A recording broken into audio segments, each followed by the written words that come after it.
અમદાવાદની તાજ સ્કાયલાઇન હોટલને ધમકી મળી છે। પાકિસ્તાનના નંબરથી તાજ સ્કાયલાઇન હોટલને ધમકી મળી। રિસેપ્શન પર ફોન કરીને ધમકી આપવામાં આવી। હોટલને બોમ્બથી ઉડાવી દેવાની ધમકી આપવામાં આવી છે। પોલીસે હોટલમાં તપાસ કરતા કંઈ પણ શંકાસ્પદ નથી મળી આવ્યું।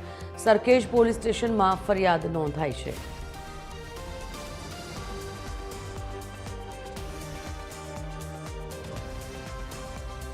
ભાવેશ રાજપૂત સંવાદદાતા ફોન લાઈન પર જોડાઈ ગયા છે। ભાવેશ, તાજ સ્કાયલાઇનને ધમકી મળી હોવાના સમાચાર મળી રહ્યા છે, શું છે વિગત?